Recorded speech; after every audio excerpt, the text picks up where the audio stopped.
Hi అండి, welcome to our channel. ఈరోజు బ్రహ్మముడి సీరియల్లో ఏం జరగబోతుందో తెలుసుకునే ముందు వీడియోని లైక్ చేసి ఛానల్ని సబ్స్క్రైబ్ చేసుకొని సపోర్ట్ చేయండి. రేఖ అపర్ణ వాళ్ళని ఇబ్బంది పెట్టాలని చూస్తూ ఉంటే ఇంకా ఇంతలో నందు వాళ్ళ బాబాయ్ని తీసుకొని అక్కడికి వస్తుంది. ఎవరు నువ్వు అని రేఖ అడుగుతూ ఉంటే పోలీస్ డ్రెస్ చూసి కూడా ఎవరని అడుగుతున్నారేంటి మేడం అని కానిస్టేబుల్ అడుగుతూ ఉంటే అది అర్థమైంది, ఎందుకు వచ్చారని అడుగుతున్నాను అని రేఖ అంటూ ఉంటుంది. అదే మేడం, కిడ్నాప్ కేసుని అన్అఫీషియల్గా ఎంక్వైరీ చేయమని మీరే చెప్పారు కదా, అందులో మేము స్పెషలిస్టం, అందుకే టీంతో వచ్చాం, త్వరలోనే వెతికి పట్టేసుకుంటాం. ఏంటి అందరూ మీలో మీరే అలా చూసుకుంటున్నారు? కొంపదీసి ఇంట్లోనే దొంగ దొరికాడా ఏంటి? ఏంటి సార్ వైపు చూస్తున్నారు? మీ మొహాలు చూస్తుంటే ఏదో హాట్ టాపిక్ నడుస్తున్నట్టుంది. ఏంటి విషయం? ఆ కిడ్నాప్ చేసింది ఎవరో తెలిసిందా అని నందు అంటూ ఉంటే దాని గురించే అని బ్రహ్మరాంబ చెప్పబోతూ ఉంటుంది. వదిన నువ్వాగు, నేను మాట్లాడుతున్నాను కదా, చూడండి మా ఎందుకు కనిపించలేదన్న టెన్షన్లో ఉన్నాం, అయినా మీరు బయట వెతకడం మానేసి ఇక్కడికి ఎందుకు వచ్చారు అని రేఖ అంటూ ఉంటే కథ ఎక్కడే మొదలైంది కదా, ఐ మీన్ కిడ్నాప్ జరిగింది మీ సమక్షంలోనే కదా, అది ఎక్కడి నుంచే మొదలు పెట్టాలి అనుకుంటున్నా. ఇదిగో మీరంతా కోఆపరేట్ చేస్తే చాలా మంచిది, మీరు కోఆపరేట్ చేస్తే తప్పకుండా పట్టేసుకుంటామని నందు అంటుంది. ఇక్కడ వెతికినా ఏమీ దొరకదు, మీరు వెళ్ళి బయట వెతకండి అని బ్రహ్మరాంబ అంటూ ఉంటే మీరు భలే మాట్లాడుతున్నారు. ఇంతకీ మీరు కిడ్నాప్ అయిన ఇందుకి ఏమవుతారు? అత్త, పిన్న, నాన్నమ్మ, ఇందు ఫాదర్కి తమ్ముడు భార్య అన్నమాట అని నందు అడుగుతూ ఉంటే కాదమ్మా నా భార్య అని శేషు అంటాడు. మీరు ఇందుకి ఏమవుతారు అని నందు అడుగుతూ ఉంటే నేనే కాదమ్మా నా భార్య ఏం కాదు అని శేషు అంటూ ఉంటే నా రేఖ తరపున బంధువులం, నీకేంటి మధ్యలో అని బ్రహ్మరాంబ అంటుంది. ఓ బీరకాయ పీచి చుట్టమా, ఏ సంబంధం లేకపోయినా అంటుకుపోయే చుట్టం అని నందు అంటూ ఉంటే అసలు ఎవరమ్మాయి నువ్వు, ఇష్టం వచ్చినట్టు మాట్లాడుతున్నావేంటి, అసలేం కావాలి నీకు అని బ్రహ్మరాంబ అంటూ ఉంటే ఇన్ఫర్మేషన్ కావాలి. ఇందు కిడ్నాప్ అవ్వడానికి వారం ముందు వరకు ఎక్కడికి వెళ్ళింది, ఎవరిని కలిసింది, ఈ ఇంట్లో ఎవరెవరితో గొడవలు ఉన్నాయి, ఎవరు తనతో పొగరుగా నడుచుకుంటున్నారో అన్నీ తెలుసుకోవాలి అని నందు అంటూ ఉంటే అవన్నీ నీకెందుకు అని ఐషు అంటుంది. ఇదేమీ పబ్బు కాదు వదిలేయడానికి, అడిగిన దానికి సమాధానం చెప్పకపోతే స్టేషన్కి తీసుకెళ్లాల్సి ఉంటుంది అని నందు అంటే చూడండి మీకు ఏం కావాలో అది చెప్పడానికి ఇవ్వడానికి మేము రెడీగా ఉన్నాం, ఇలా మాట్లాడుతూ టైం వేస్ట్ చేయకండి అని రేఖ అంటుంది. సిస్టమ్ పెట్టుకోవడానికి టేబుల్, కూర్చోడానికి చైర్స్, పవర్ ఇష్యూస్ రాకుండా ఒక ఇన్వర్టర్, హై స్పీడ్ ఇంటర్నెట్, అలాగే ఒక ప్లగ్ బాక్స్, ఇవన్నీ మాకు కావాలి అని నందు అంటూ ఉంటే ఇవన్నీ ఎందుకని బ్రహ్మరాంబ అడుగుతుంది. కిడ్నాపర్ కాల్ చేస్తే మాట్లాడడానికి ఎక్కడి నుండి చేస్తున్నాడో ట్రేస్ చెయ్యాలి కదా అని నందు అంటూ ఉంటే అంటే మీరు ఎక్కడే ఉండబోతున్నారా అని బ్రహ్మరాంబ అడుగుతుంది. ఇందు దొరికేంత వరకు ఎక్కడే ఉంటాం, మీరు రిలాక్స్ అయినా కిడ్నాపర్స్ రిలాక్స్ అవ్వరు కదా, ఎవరు ఊరికే కిడ్నాప్ చేయరు, చేయించారు కాబట్టి వాళ్ళ డిమాండ్స్ కోసం తప్పకుండా కాల్ చేస్తారు, అప్పుడు ఆ కాల్ని ట్రేస్ చేసి పట్టుకోవాలి కదా, అందుకే ఇక్కడే ఈ ఇంట్లోనే ఉండి అంతా సెట్ చేస్తున్నాం అని నందు అంటూ ఉంటే మీరు అడిగినవన్నీ ఇస్తామని భూషణ్ అంటాడు. ఎప్పుడో కాదు ఇప్పుడే కావాలి అని నందు అనడంతో భూషణ్ తనకు కావలసిన ఏర్పాట్లన్నీ చేయి అని రేఖ చెప్తుంది. ఇంకా నందు అడిగినట్టుగానే అన్నీ కూడా అరేంజ్ చేసి పెడతారు. చాలా తల్లి, ఇంకేమైనా కావాలా అని బ్రహ్మరాంబ అంటూ ఉంటే 2 బెడ్రూమ్లో ఏసీ ఉండాలి, 3 పూట్ల ఏం కావాలా అని ఫ్రెష్గా వండి పెట్టాలి అని నందు అంటూ ఉంటే మీరు పని చేయడానికి వచ్చినట్టుంది అనుకుంటున్నావా, హాలిడేకి వచ్చినట్టుంది అని బ్రహ్మరాంబ అంటూ ఉంటే ఇంతకీ నీ పేరేంటో అని అడుగుతూ ఉంటుంది. అప్పు అని పేరు చెప్పకుండా చెప్పడంతో అపర్ణ, సుభాష్లు మాత్రం అప్పును గుర్తు చేసుకుంటూ ఉంటారు. ఈ క్షణం నుండి అందరూ అలర్ట్గా ఉండాలి, చిన్న అనుమానం వచ్చినా నాతో చెప్పాలి, ఎవరు ఫోన్ చేసినా వెంటనే మా దగ్గరకు తీసుకురావాలి అని నందు అంటూ ఉంటే అలాగే అమ్మ అని బ్రహ్మరాంబ అంటుంది. సరే మీరు వెళ్ళి వేడిగా కాఫీ పట్టుకురండి, నేను వెళ్ళి ఫ్రెష్ అయ్యి వస్తాను అని నందు అనడంతో ఏంటి నేను కాఫీ పెట్టి తీసుకురావాలా, తెలుసా నేనెవరో తెలుసా అని బ్రహ్మరాంబ అంటూ ఉంటే ఏంటి ఇప్పుడు మీరు నాకు కాఫీ తీసుకురారా, సరే అయితే మీ ఎంక్వైరీ మీరే చేసుకోండి, కానిస్టేబుల్స్ అన్నీ ప్యాక్ చేసి తీసుకురండి అని నందు అనడంతో వదిన చెప్పేది చెయ్యి అని రేఖ అంటుంది. కాఫీగా నేను పెడతానమ్మా పెడతాను అంటూ బ్రహ్మరాంబ వెళ్తుంది. ఇంకా నందు పైకి వెళ్ళబోతూ ఉంటే భ్రమరాంబ వెనక్కి వచ్చి ఏంటి ఏదో నువ్వు పుట్టింటికి వచ్చినట్టు అలా వెళ్ళిపోతున్నావు అని అంటూ ఉంటే ఎక్కడికి వెళ్ళట్లేదండి, ఎక్కడ ఫొటోస్ ఉంటే చూడ్డానికి వచ్చాను అంతే అని నందు అంటుంది. నువ్వు ఫోటో చూడడానికి వచ్చినట్లేదు, డైరెక్ట్గా బెడ్రూమ్ తెలిస్తే వెళ్ళినట్టుంది, అయినా బెడ్రూమ్ ఎక్కడుందో తెలుసా అని భ్రమరాంబ అంటూ ఉంటే అడగకపోయినా మీరు చెప్తారు కదండి బెడ్రూమ్ ఎక్కడా అని నందు అంటూ ఉంటుంది. నువ్వు అడిగే పద్ధతి నాకు నచ్చట్లేదని భ్రమరాంబ అంటూ ఉంటే వదినా అని రేఖ అరవడంతో పైన గెస్ట్ రూమ్ ఉంది, వెళ్ళమ్మా వెళ్ళు అని చెప్పి బ్రహ్మరాంబ కిచెన్లోకి వెళ్ళిపోతుంది. మరోవైపు లక్కీ మనుషుల్లో స్వార్థం బాగా పెరిగిపోయింది మామ. ప్లేట్ 100 రూపాయలు తీసుకొని ఒక పప్పు ఒక కర్రీ ఇచ్చారు.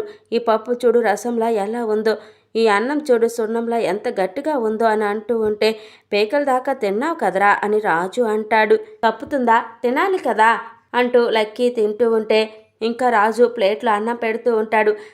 ఇందాకే తిన్నావు కదరా, ఇంకో రౌండా అని లక్కీ అంటూ ఉంటే పాపం రా అమ్మాయి, తను కూడా ఏం తినలేదు కదని రాజు అంటాడు.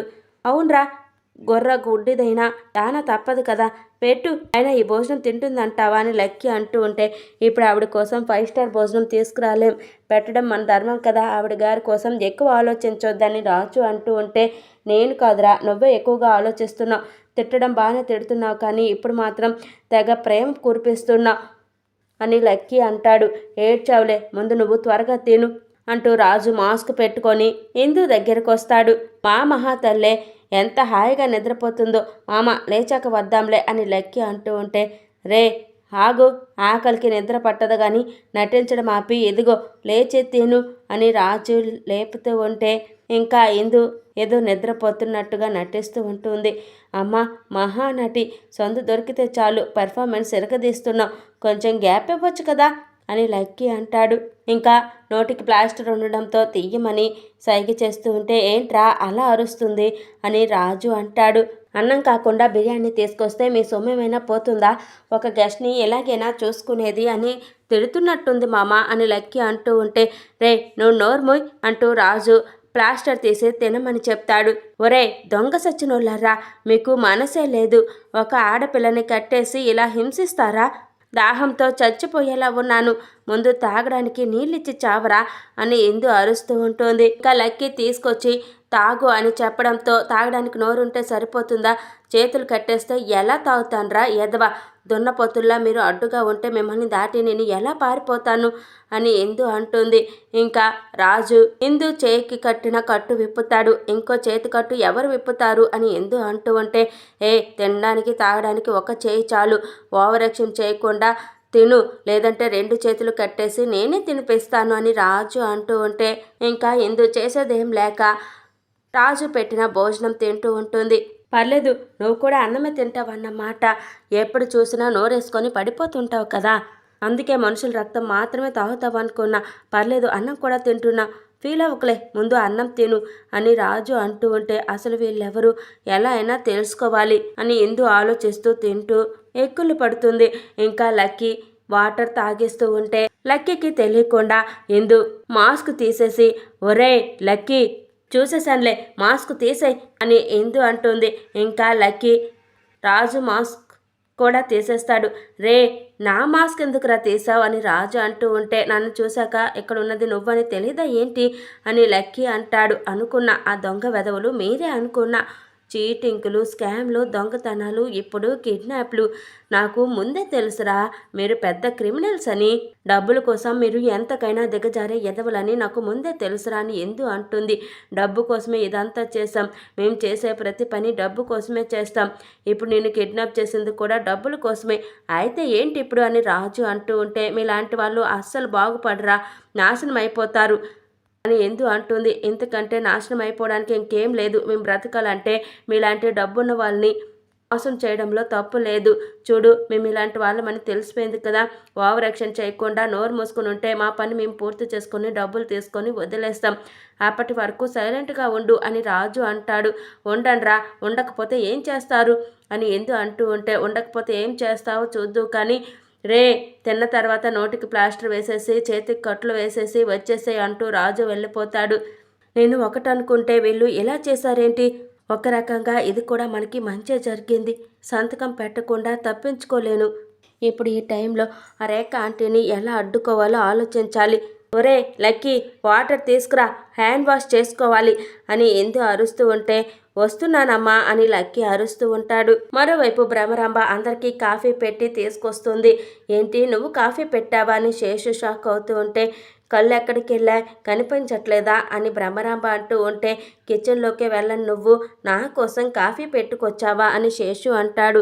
మీకు అంత సీన్ లేదు, అదిగో అక్కడ కూర్చుందిగా ఆవిడ గారు ఆర్డర్లు వేస్తున్నారు, దానికోసం చేయడమే ఎక్కువ, మళ్ళీ నేను ఇవ్వాలా, మీరు వెళ్ళి ఇవ్వండి అని భ్రమరాంబ అంటూ ఉంటే ఎన్నేళ్లుగా చేతకాని పని తను చేసి పెట్టింది తన కోసం ఈ మాత్రం చేయలేనా, జరుగు అంటూ శేషు నందుకు కాఫీ ఇస్తూ నీ పుణ్యమా అని ఇన్నేళ్లకు మా ఆవిడ కిచెన్లోకి వెళ్ళడం చూశాను అని శేషు అంటూ ఉంటే నెక్స్ట్ టైం కాఫీలో షుగర్ కాస్త ఎక్కువ వేయమని మీ ఆవిడతో చెప్పండి అని నందు అంటుంది. షుగర్ కాదే విషం వెయ్యాలి నీకు అని భ్రమరాంబ కొనుక్కుంటూ ఉంటే ఏదో అంటున్నారు అని నందు అంటుంది. షుగర్ సరిపోయిందా అని అడుగుతున్నా, ఇంకేమైనా కావాలా అని భ్రమరాంబ అడుగుతూ ఉంటే కావాలి, బ్రేక్ఫాస్ట్లో ఎగ్స్ బాయిల్ చేసి బ్రెడ్కి బటర్ బాగా రాసి టోస్ట్ చేసి తీసుకురా అని నందు చెప్తూ ఉంటుంది. ఇంకా ఇంతలో రేఖ ఫోన్ రింగ్ అవ్వడంతో ఐషు చాలా కంగారు పడుతూ ఉంటుంది. రేఖ ఫోన్ తీసుకొచ్చి నందుకి ఇస్తుంది. నందు ట్రేస్ చేయమని చెప్పి మొబైల్ నెంబర్ ఇస్తుంది. ఎవరో కాల్ చేస్తే రేఖ ఆంటీ తెగ టెన్షన్ పడిపోతుంది. అక్కని తను తానే కిడ్నాప్ చేసుకుంటే వీళ్ళకెందుకు కాల్ చేస్తుంది, వీళ్ళ పిచ్చి కానీ అని స్వాతి అనుకుంటూ ఉంటుంది. మరోవైపు రాజు రేఖకి ఫోన్ చేస్తూ ఉంటాడు. 24 గంటలు ఫోన్ చేతిలోనే కదరా పెట్టుకుంటారు, ఫోన్ ఆన్ చేయడానికి వాళ్ళకి పోయే కాలం ఏమొచ్చిందని లక్కీ అంటాడు. స్పీకర్ ఆన్లో పెడతాను మాట్లాడండి అని నందు అంటే ఇంకా రేఖ ఫోన్ లిఫ్ట్ చేసి ఎవరు అని అడుగుతూ ఉంటే ఇంట్లో ఒక మనిషి కిడ్నాప్ అయి తెలియని నెంబర్ నుంచి ఫోన్ వచ్చినప్పుడు ఎవరు అని అడగకూడదు, ఏం కావాలి అని అడగాలి అని రాజు అంటూ ఉంటాడు. ఇంకా నందు ట్రేస్ అవుట్ చేయిస్తూ ఉంటుంది. ఏంటి మీ అమ్మాయి హిందూ అంటే మీకు బొత్తిగా ప్రేమ ఉన్నట్టు కనిపించడం లేదే అని రాజు అంటూ ఉంటే అయ్యో అలా ఏం లేదండి, అమ్మాయి కనిపించడం లేదన్న బాధలో అలా అనేశాను, చెప్పండి ఏం కావాలి, మా ఇందుని ఎందుకు కిడ్నాప్ చేశారు అని రేఖ అడుగుతూ ఉంటే మీకు నాకు మధ్య పాత కక్షలు ఉన్నాయి కదా, పగ తీర్చుకోవడానికి చేశాం, లేకపోతే ఏంటి, కిడ్నాప్ ఎందుకు చేశాం, డబ్బుల కోసం చేశాం అని రాజు అంటాడు. వీళ్ళేంటి డైరెక్ట్గా ఇలా ఫోన్ చేసేశారు, ఇప్పుడు లొకేషన్ కనుక్కుంటారా ఏంటి అని ఐషు టెన్షన్ పడుతూ ఉంటుంది. డబ్బా ఎంత కావాలని రేఖ అంటూ ఉంటే ఎంత చెప్పినా కూడా మళ్ళీ డబ్బా అంటారేంటి, డబ్బే, ₹1,00,00,000 రెడీ చేసుకోండి అని రాజు చెప్పడంతో ₹1,00,00,000 అని రేఖ షాక్ అవుతూ ఉంటుంది. ₹1,00,00,000 అంటారేంటి, అంత గ్రాండ్గా బర్త్డే అరేంజ్ చేసి కాస్ట్లీ బంగ్లాలో ఉంటూ ₹1,00,00,000 అని షాక్ అవుతారేంటి, జస్ట్ కోటే అడిగింది, ఈసారి కాల్ చేసేటప్పుడు మళ్ళీ విసిగించారనుకోండి మీ అమ్మాయి ప్రాణాలతో ఉంటుందని గ్యారంటీ ఇవ్వలేం అని చెప్పి రాజు కాల్ కట్ చేస్తాడు. ఏంటండి ఎంత ఎక్స్పీరియన్స్ పెట్టుకొని కిడ్నాపర్తో ఇలాగైనా మాట్లాడేది అని నందు అంటూ ఉంటే అన్ని తెలివితేటలు దీనికి ఎక్కడివి, అదే ఉండంటే సంతకం పెట్టకుండా కంట్లో కారం కొట్టి ఎలా పోతుంది, దీన్ని నమ్ముకొని నేను రోడ్డు మీద పడేలా ఉన్నానని భ్రమరాంబ అనుకుంటూ ఉంటుంది. నేను మాట్లాడిన విషయం పక్కన పెట్టండి, ఎంతకీ లొకేషన్ ట్రేస్ అయిందా లేదా అని రేఖ అడుగుతూ ఉంటే ఇది సినిమా కాదండి, సెకండ్లో ట్రేస్ అవుట్ చేయడానికి మినిమం 2-3 సెకండ్స్ అయినా మాట్లాడాలి అని నందు అంటుంది. అంతసేపు మాట్లాడడానికి వాడేమైనా పిల్లనిచ్చిన అల్లుడా, కిడ్నాపర్ అని భ్రమరాంబ అంటుంది. ₹1,00,00,000 అడిగారు కానీ ఎక్కడికి తీసుకురావాలన్న విషయం ఇప్పటి వరకు చెప్పలేదు, తప్పకుండా వాడు మళ్ళీ కాల్ చేస్తాడు, ఈసారి చేసినప్పుడు మాత్రం నేను సైగ చేసేంత వరకు వాడితో మాట్లాడుతూనే ఉండాలి అని నందు అంటుంది. ఇదేంటి అక్క, నేను వేసుకున్న ప్లాన్లో భాగంగా కిడ్నాప్ అయ్యింది కదా, మరి ఇప్పుడు ఎవడో కాల్ చేసి డబ్బులు అడుగుతున్నారేంటి అని స్వాతి టెన్షన్ పడుతూ ఉంటుంది.